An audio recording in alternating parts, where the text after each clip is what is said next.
and I guess I need to just repeat exactly what I just said. Um, this will be a relatively short training, but it's attached to a resource that I'm calling the travel guide. And the end of the travel guide just has a couple actionable steps that you can take to make sure you enjoy your vacation, your trip, or family that comes to visit. Make sure you can enjoy that time without feeling like you're blowing it, or not having to make that Monday weigh-in really bloated and behind in digestion, all that kind of stuff. So can y'all see my screen? Well, actually, I don't think I shared it.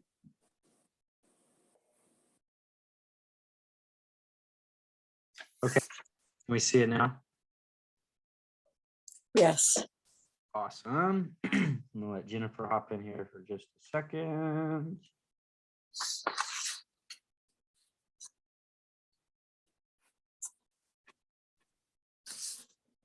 Hey, Jennifer, can you hear me? Sweet, sweet. All right. So here's the thing. We want to plan for the things that you can. But when you're on vacation, most things are outside of your control. That's probably fair to say, depending on what your vacation is. For a lot of people, most things are their control, but there are going to be a few things that you can plan for. So everybody's trip is going to look a little bit different. Usually you have slightly more control over your trip than you think, especially if you're proactive and you kind of do a couple of things before you go or before you have visitors come to your place. So I'm going to break this into like 6 very short segments. Nutrition prep, eating out. So if you're going to be away eating in a bunch of restaurants, what should your exercise look like, sleep, peace, and then a couple notes on strategy. Before I go too far though, you don't have to do that's like 6 things, actually a lot to keep up with on vacation. This is designed where I really want you to just pick 2 to 3 really easy things on this list to commit to if you're going on a trip or if you've got people coming in. So I'll get back to this at the very end, but I don't want you to be focusing on trying to keep up with 6 things on your trip, but of this list of 6, sort of sections, you can pick the 2 to 3 easiest ones. And the reality is this is not going to be about putting in much more effort at all. It's just going to be about being proactive. For example, the meal that you select at a lunch, if you're going to a really nice restaurant, doesn't take more effort to get something slightly, it's more in line with your goals. It just takes a little bit of thought and proactivity. Okay, so first thing, I don't know if this is going to play on me. This should, when I send this resource out, you can just play this video, or you can go to YouTube. It should take you there. But you got kind of 2 options. I really, really like so think about all the things that change in your environment when you go on a trip. If you can keep one thing the same or one thing pretty close to the same, that's going to be much better than if everything changes overnight. Does that make sense? Like the fewer changes you can make to your schedule, the better. Is that kind of a good general rule? Yes. So one option that you have is, remember, if you travel out west, say you go to Colorado to visit family, and you're eating mostly things that other people are serving you, or you're eating out, you are going to get plenty of fats. You'll get a fair amount of carbs, and you're not going to get any protein. So one thing I've done is, like, when I travel, I just do like a travel oats. I'll show you real quick. Let me grab this.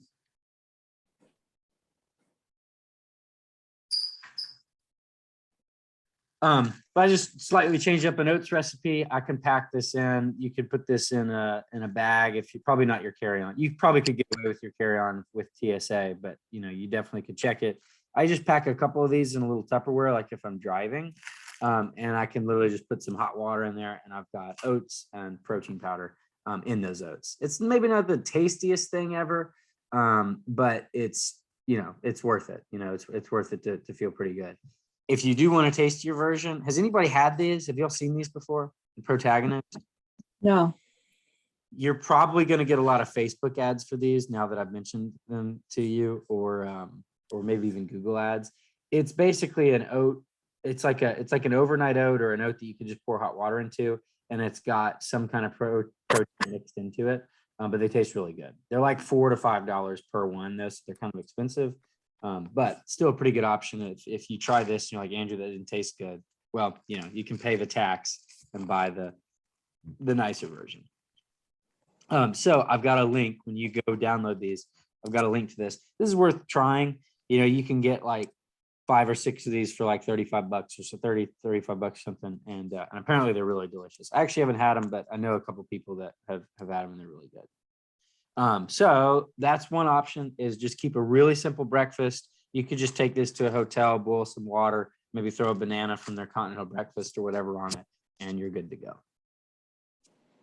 The other thing I would do is just make a list of this, you know, jerky, grab some yogurt, some lunch meat, especially if you're on a road trip. You can get all of these things at like a Kroger Express or a Pilot gas station. You probably, the only thing you couldn't get is like boar's head lunch meat. You can even get just some okay lunch meat, but all these things can be bought on the side of the road. So used to, I can even remember like 3 or 4 years ago, it was harder to travel. But now, have y'all been to one of those travel centers recently that's like been recently renovated? Y'all know what I'm talking about? Yeah. I thought about going to one and doing it. Devon, have you seen them anywhere? Yes, we travel a lot. Yeah. And how many do y'all have? Like a couple, like between Michigan and Knoxville? Do y'all have a couple of places where y'all can just pick up these staples? We can, but I'm a planner, so I just pack them in our cooler, so we don't have to stop. There you go.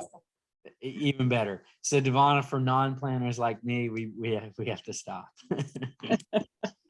But one time I tried to like have a decent day of eating just at a gas station, and I did like pretty good. I just did like breakfast and lunch, and then I did dinner when I got somewhere. So you can get like good stuff at a gas station. Mhm.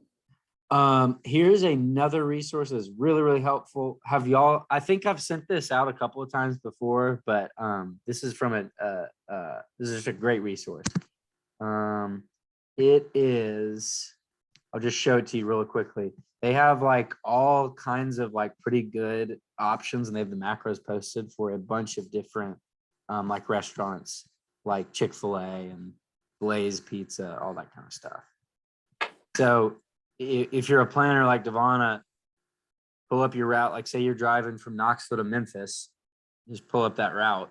You know, you're driving to Houston, you know, find a couple of places that you can stop by and get a pretty good option, especially if you didn't have time to plan. But really like save this, bookmark this. Is a really great resource. Mhm. Subway and got like I got this like really good like chicken breast with like a little bit of bacon on it. It was pretty darn good. And it was easy to track and just totally kept me on track. All right. Okay, so for your nutrition, pack a couple of things, pack these oats or buy some, stick with a very simple breakfast, and then you're gonna, you know, you'll get where you are. Say you're at the beach now. I would encourage you, say, you know, vacations to the beach, I would say stick with a consistent or easy breakfast. If you're eating out with a family, like say your family is going to do a brunch at like 11 o'clock, I'd encourage you to eat something like a quick snack before. Maybe that's when you want to do your protein shake or something. Probably one of the worst things you can do on vacation is to just start your day with a bunch of pancakes and maple syrup, because it's not going to get any better and you're not going to feel any better. So if you like, I want you to enjoy dinner, which I'll get to in a second. But if you just start on that blood sugar roller coaster, it's going to be hard to kind of get off.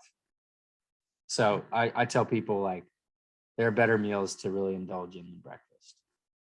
For lunch, I just encourage you to stick with something like I'm always eating off the meal matrix, right? So the fewer changes I make to my schedule, the better. So any kind of grilled meat or fish plus a grilled veggie is great. You can usually get some rice on the side with that. And then if you're ordering a salad, I always ask for like an olive oil vinaigrette on the side so that I can control how much I do. Because most of the vinaigrettes they're doing in the back are going to be, they're actually going to be sweet, and they're also going to have like canola oil, so they're going to be kind of inflammatory. So that's kind of what I do there. And then for dinner, have fun and enjoy yourself. The couple of recommendations I'd make is don't mix sugar and alcohol. So a dry wine. My wife and I went to Chesapeake because we got a gift card there, like for our wedding forever ago. And we ordered a skinny margarita and like kind of told the guy how to make it. and he pretty much just sent us back a whole like whiskey glass of tequila. We could not finish it. Did not taste good. It's kind of funny. Wasn't exactly what we ordered. But I'd much prefer that than just like a sugary sweet margarita that like coats your teeth. And then like for example at Chesapeake's, it's still a trade-off. So I enjoyed the dinner, but I didn't get the fattiest, grossest, like not grossest, most indulgent thing on the menu. You know, I got some crab and what was it? Crab and shrimp, maybe. I think it was crab and shrimp. So because it was a little bit leaner. So it was still a trade-off, but we just had a good time at dinner. We didn't track it, and both of us felt, you know, fine going into the next day. Okay, anybody does that sort of work for most vacations? Does that seem reasonable? So you're consistent on breakfast, you're reasonable for lunch, and then just kind of have a good dinner. I think that's a great plan. And a lot of the hotels that have a lot of carbs for their quote unquote free breakfast or included breakfast. Right. Also, they tend to do well. In my experience in the past, they were, you know, hard boiled eggs was more and more common. Right. Yeah, usually you can find something. Kind of a can. Yeah. Yeah. But Yeah. you can usually get a banana there, you know, or an apple. Right. And so I would like have your backup plan or have your go-to and then supplement with what they have. You know, just make it easy. You don't have to make a bunch of decisions. Don't stress about it. You know, a little bit of proactivity will allow you to just your morning. Let's Andrew, I'm gonna hang up on my iPad. I'm gonna call you on my iPhone. Okay, So sweet. you'll have to let me back in a minute. Yeah, Thanks. I'll be right back. Ready to let you in. And Andrew, I have, Devon. I've got another suggestion. Yeah. If I know, what restaurant we're going to, that evening, I'll look it up on my iPad or phone or whatever. And Yeah. usually can find the menu, and that way I can kind of plan ahead on what I'm going to have for dinner that night, if it's fish or if I need to substitute. That way I'm ready for the waiter or waitress. I love it.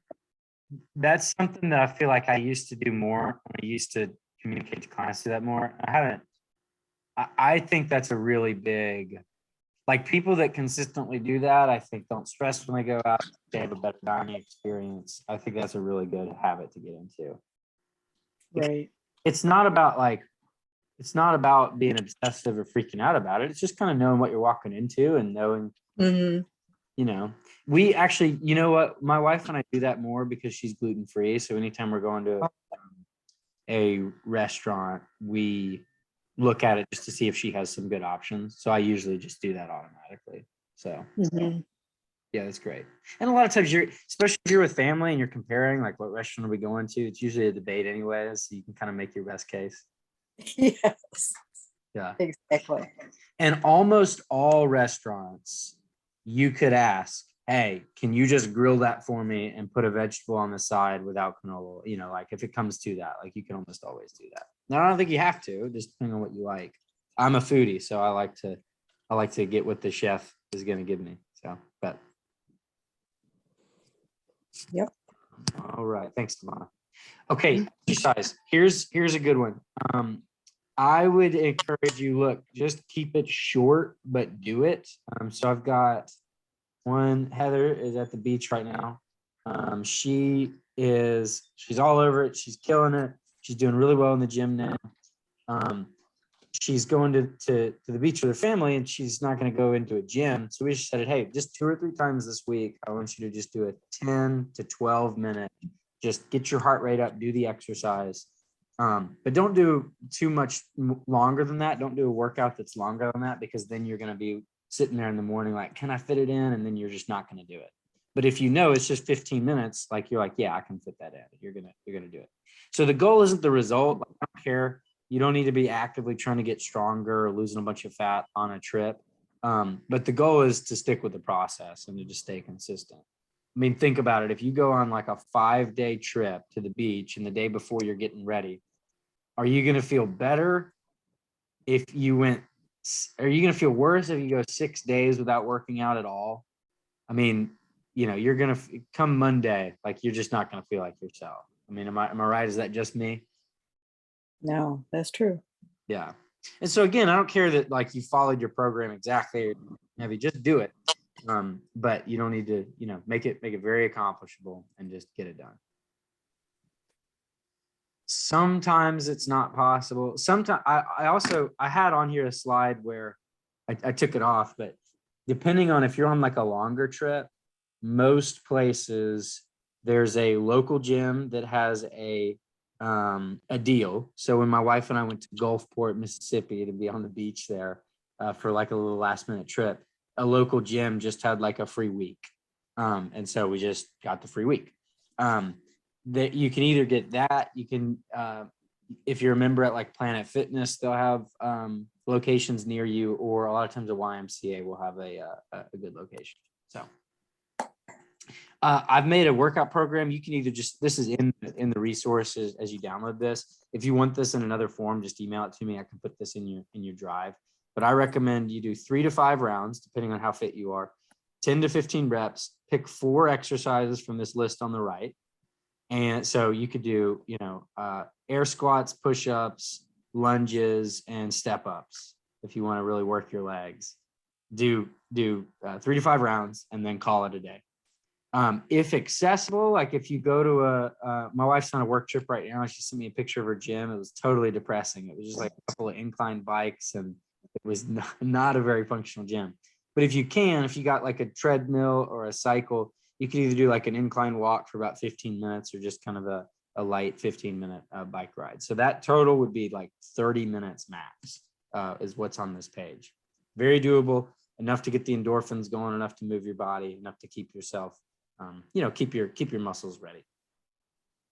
That's pretty much all I recommend on exercise. If you're going on a short trip, just do this. If you're going on a longer trip, maybe look for a gym. Okay, in terms of sleep, again, remember, I want you to just pick this whole thing, just 2 to 3 things that you could do very simply that you can keep up with. So maybe you've already gotten to those 2 to 3 things, but I'll just say for sleep, you're almost never going to sleep as well on vacation. Generally, you have like a 2 to 3 day adjustment period if you're sleeping in a new environment. So if you're bouncing from 2 hotels in a couple of days, or maybe your trip's just 4 days, your sleep's probably going to suffer for almost that whole trip. So I encourage people to just grab a couple of things with you to help you support your sleep. So a sleep mask and a fan are going to be great. If you're driving somewhere, definitely pack your fan with you. And then maybe you add something new that you don't normally do, like essential oils. Definitely make sure you have your supplements. When I was in tech school, I had a horrible sleep environment. And so I really had to be on with all these things. So I bought blackout curtains, got a fan. Every night I did essential oils with like a cool rag. And then I had like a supplemental tea that I took. And so I stuck to that rhythm. And even in a really bad sleep environment, I got really darn good sleep. I also had to wake up at like 4 a.m. That was not fun at all. Has anybody ever like free slept recently? Or is that something anybody does regularly? Yes. How do you do it? Like, how often do you do it, Ilana? Several times a week. I just go to bed at 10 and wake up at 7. Nice. It just happens. That's how my body works. Do you ever set an alarm? Yes, when I have to. When we leave to drive to Michigan, I set it for 4:30, 5 o'clock because we leave early. Yeah. It's painful. Yeah. I got the hair on the back of my neck stood up. Anybody else? Carol, have you free slept recently? Yeah, it beeped out. Did you call it free sleep? Yeah, so free sleep is just you put your head on the pillow, you don't set an alarm, you just let your body wake you up when it's ready. Yeah, I actually that's my routine. And Monday, Wednesday, Friday, when I go to Vital Fitness, I am just paranoid that I'll sleep in. Yeah. So I do set the alarm those days, but I mean 90% of the time I turn the alarm off before it wakes me up. Awesome. And I have birds that I can hear in the morning, and they are like sunrise birds at 5:45 or 4:48. It changes, every month. Yeah. It's hilarious because I a lot of times I can wake up to the bird music. That's Yeah. awesome. That's awesome. I love that. Well, so a lot of people never free sleep. And they're always waking up to an alarm, and it's been like 2 years since they've ever done that. The other thing is, a lot of times on a vacation, all of a sudden you've got for some reason now you've got a bunch of alarms to wake up for. So that might change. Like Devonna, maybe you're 10 to 7 when all the grandkids come in. Maybe Oh, that'll change. yeah, Yeah, that does change. yeah. But think about it. If you're used to free sleeping, Yvonne, almost every morning, and now you're setting an alarm 5 days in a row, like that's just another change that's happening in your environment. So if you can maintain that free sleep a couple of times, it might help blunt the adjustments. I get a lot of pushback for this one, but an evening cold shower. Remember, like your sleep environment is decreasing when you're on a vacation. It's not as good. So everything that you can do to kind of add on a support is a positive thing. You don't have to start the shower cold. Start it warm. Slowly turn that down. If you could spend about 2-3 minutes in it when it's at least at like 70 degrees, kind of like room temp. If you can go a little bit colder just at the end of it, that will help trigger your parasympathetic nervous system to let you knock out. Have y'all heard of a cold plunge? I left this in the car.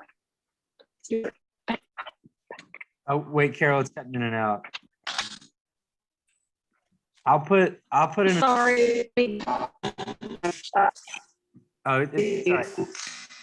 It's all right. No worries. Hey, I'll put an embarrassing video of me in the Facebook group. I did a cold plunge recently at Armor Gym here in Knoxville, and it's a 45 to 50 degree bathtub, basically.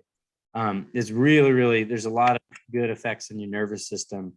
That's obviously very extreme. I just mean a slightly cold shower just to help you wind down. The last thing is when you're on vacation to audit your screen time. If you can, at whatever cost, if you got to set an alarm because now you got a bunch of kids on it. Any way you can do that where it's not on your phone, that's a positive. If you can like take a full day off from your phone, like if you go to the beach with your family, that's a great time because you don't have many options like that. Where if you could just put the phone up for a full day, it'll really make a difference in allowing you to just be present on a trip. They say really it takes like 3 to 5 days without your phone to really kind of come back to who you are. But if you could just start at 1 day, that's great. Okay, so a couple strategy notes, and then we could just wrap this up and I can stop the recording. We can ask any questions you'll have or share anything. But here's what I want you to do to use this resource. Go back through this, pick 2 to 3 of the easiest things on this list that you're not already doing, and try to, commit to them. So just go through this. You could say, hey, it's really easy for me to follow this exercise program, and I'm going to pack my oats for the morning, and I'm going to stop by a Subway on my way to the beach or when we drive. I'm just going to do those 3 things. Hey, that's awesome. I want you to select 2 to 3 things, send me a message and tell me which ones you want to commit to before you go on your next trip. Then I want you to have an awesome time on your vacation or when people come visit you. And then let's talk about it. Let's see if next time, if that was sustainable, was it stressful? Did you hit Monday morning when you got back from your trip and were you feeling better? Are there things that we can add? Because remember, I always encourage people, don't ever take a week off, because taking a week off from your health is like taking a week off from being you. Like you just doesn't make sense. Why would you take a week off from something that's important from you? But you don't aim for perfection either. Make a couple of small commitments, stick to them, and let's grow together. Allow me to learn from you and allow you to learn from yourself and just to continue to grow. So that's pretty much, that's my sort of philosophy on trips. Not asking you to be perfect, but I do ask you to not take the time off. Any follow-up questions? I'll pause the recording.